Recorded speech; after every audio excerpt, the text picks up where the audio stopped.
Molly McLaren gimė 1994 m. birželio 26 d. Cobham kaimelyje, Kento grafystėje, Pietų Anglijoje. Jos tėvai, Joanna ir Douglas, merginą apibūdino kaip geros širdies ir gražią tiek vidumi, tiek išorę. Paauglystėje Molly sirgo bulimija ir nerimo sutrikimu. GNS arba generalizuotas nerimo sutrikimas yra būklė, kai žmogų ilgą laiką vargina nuolatinis perdėtas nerimas, kuris trukdo kasdieniniai veiklai. Bet nepaisant to, jie labai stengiasi įveikti savo sunkumus ir tapo aistringa pozityvumo bei sveikos gyvensenos propaguotoja. 2015 metais Molly pradėjo studijuoti sporto ir fizinių pratimų mokslus Kento universitete. Molly aktyviai įsitraukė į studentišką gyvenimą ir prisijungė prie įvairių draugijų ir sporto klubų. Ji mėgo linksmintis su draugais, bet taip pat buvo sukūrusi tinklaraštį, arba kitaip vadinamą blogą, apie fizinį pasirengimą, kuriame dalijosi motyvuojančiomis citatomis ir treniruočių vaizdo įrašais, su tikslu įkvėpti kitus, besistengiančius gyventi sveiką gyvenimo būdą. 2016 metais Molly jautėsi pasirengusi susirasti antrąją pusę. Todėl parsisiuntė populiarų pažinčių appsą Tinder, kuriame neužilgo susipažino su 26 metų Joshua Stimson. Joshua neseniai buvo persikraustęs į Woodham kaimelį netoli Rochesterio miesto Kento grafystėje, kas buvo vos už 11 km nuo Molly gyvenamosios vietos. Kaip ir Molly, Joshua taip pat kovojo su psichologinėmis problemomis. Jam būnant vos 12 metų iš po tėvų skyrybų jis buvo nukreiptas pas psichikos sveikatos specialistą. Jo tėvui buvo paskirta pilna globa, dėl ko Joshua jautėsi paliktas ir atstumtas savo mamos. Paauglystėje jis lankėsi Kento Kingsley House psichikos sveikatos klinikoje kaip ambulatorinis pacientas, tačiau atsisakė konsultacijų dėl depresijos gydymo. Tuo metu 26 metų Joshua pasipasakojo Molly apie savo kovą su nerimu ir depresija. Jis taip pat teigė, kad jam buvo diagnozuotas bipolinis sutrikimas. Bipolinis sutrikimas yra psichikos sutrikimas, kuriam būdingi ryškus nuotaikos svyravimai tam tikru periodu, nuotaikos pablogėjimo epizodai ir pakilios nuotaikos periodai. 2016 m. lapkritį, po kelių mėnesių bendravimo internetu, jie pirmą kartą susitiko gyvai ir jaunuolių santykiai netruko pagauti pagreitį. Mergina praleisdavo vis daugiau ir daugiau laiko su naujuoju vaikinu ir neužilgo pradėjo pasakoti draugams, kad jį įsimylėjo. Tačiau Mollys draugai vėliau pasakojo, kad šalia Joshuos jie jausdavosi nejaukiai.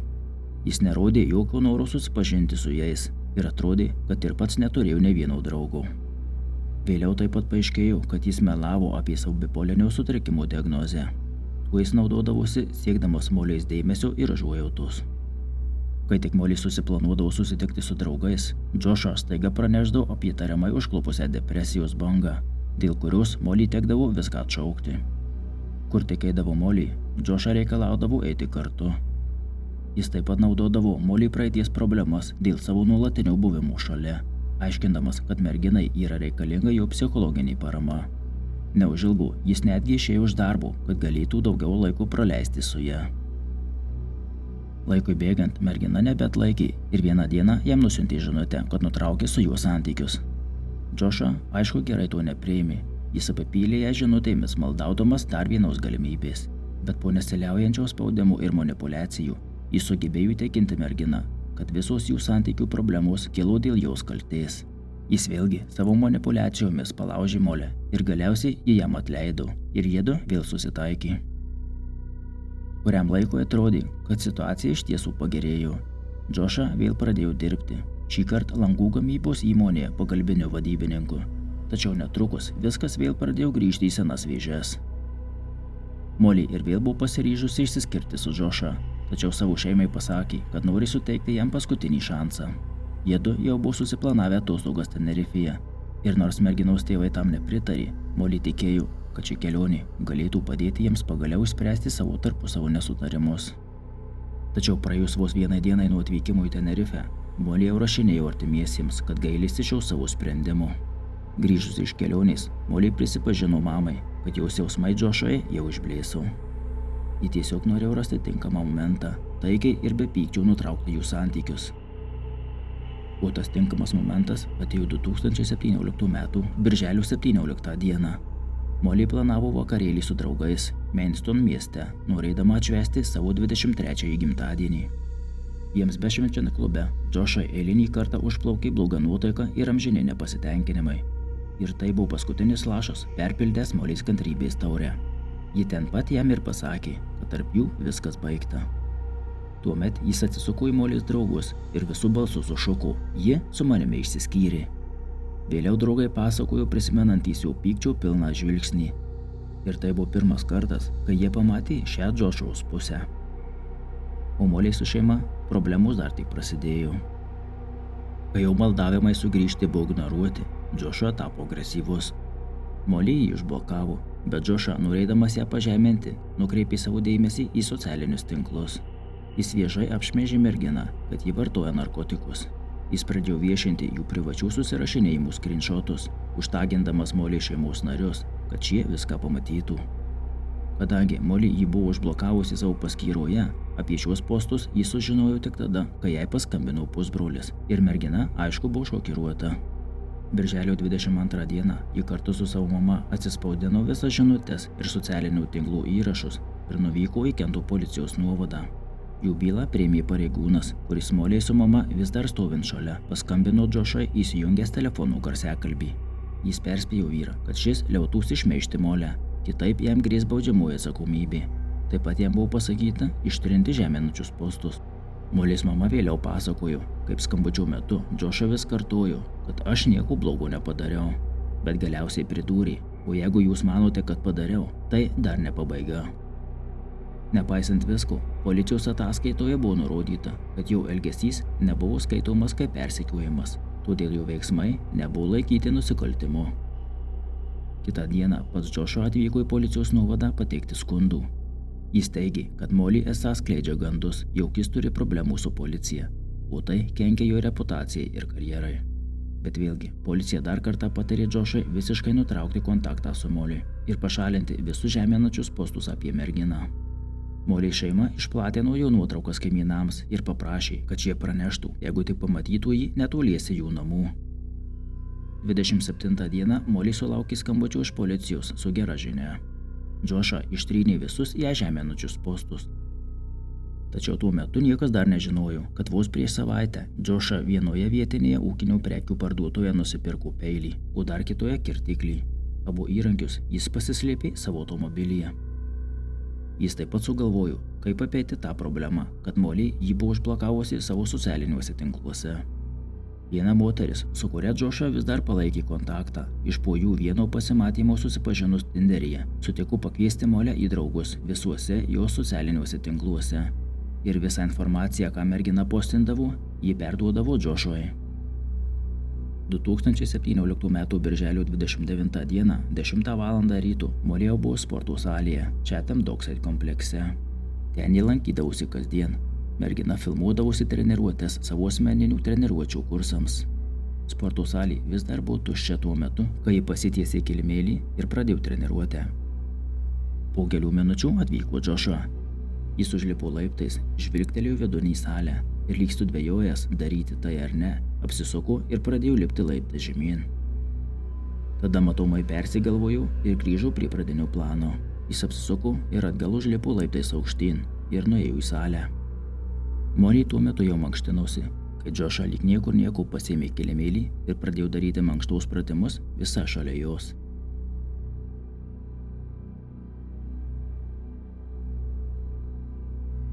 Ji priėjo prie jo ir paklausė, kodėl jis nedarbe, o jis jai atšovė, ne tavo reikalas.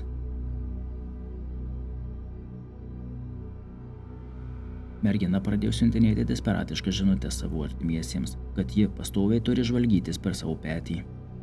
Mollys mama patarė tuoj pat važiuoti namo ir būti atsargiai kelyje.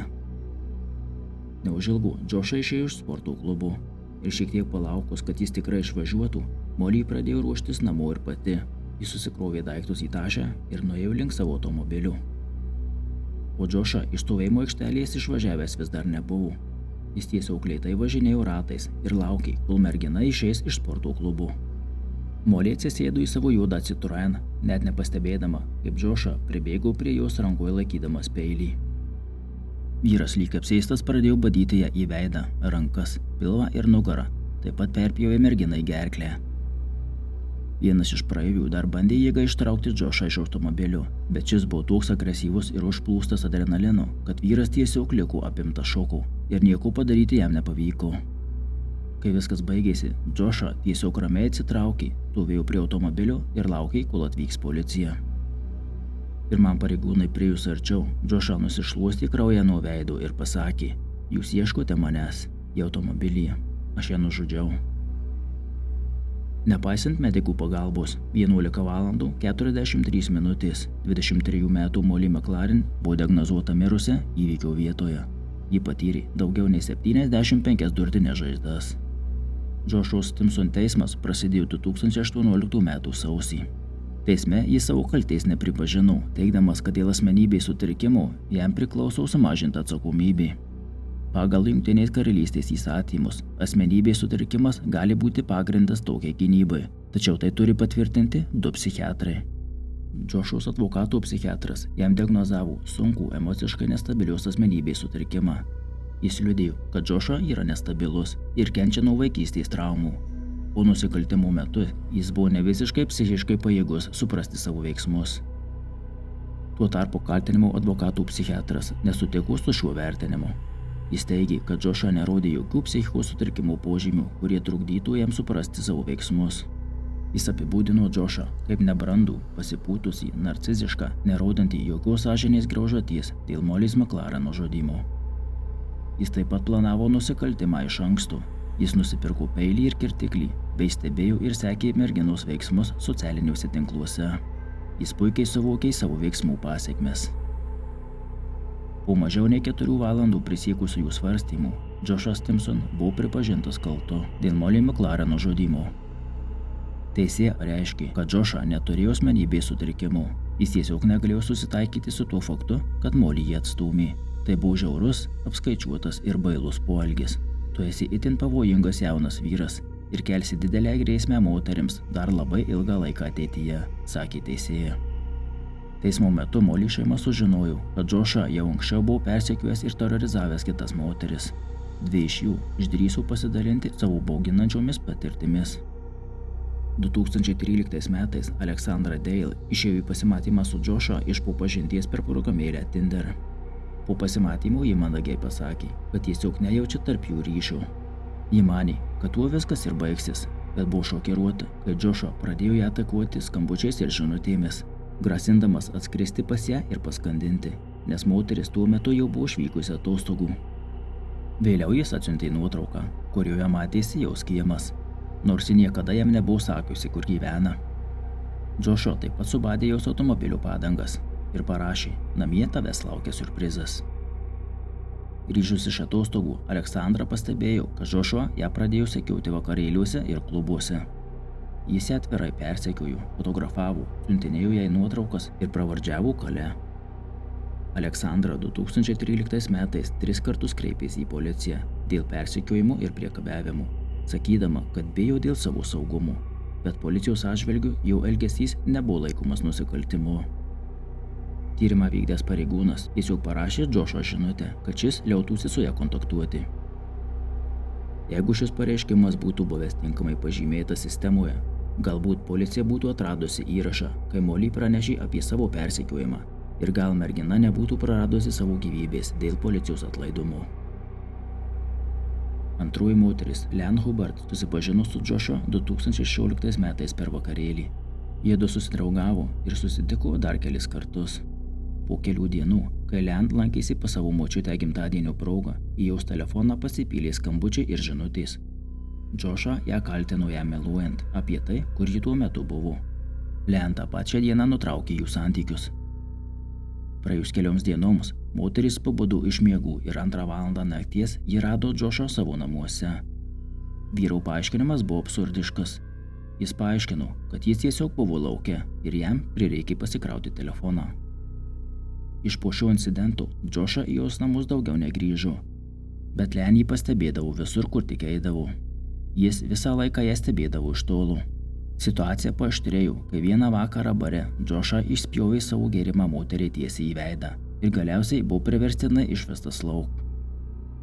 Praėjo kiek laiko ir pagaliau atrodė, kad Džošą ją galiausiai pamiršo. Bet dėja, tuo metu jo dėmesys kaip tik nukrypo į Molly McLaren.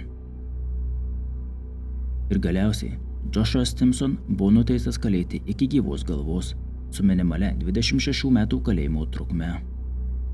Po teismo Molly šeima paskelbė emocingą pareiškimą. Šis nuosprendis suteikia mums tik menką paguodą, tačiau niekas nepakeis mūsų skausmo ir nepadės susitaikyti su tuo, kad mūsų Molly buvo iš mūsų atimta. Mes gyvensime su amžina bausme, su amžinu skausmu, sielvartu ir netektimi. Ačiū, kad žiūrėjote. Jei patiko, palikite like, pafollowkit mane Instagrame ir iki kito karto.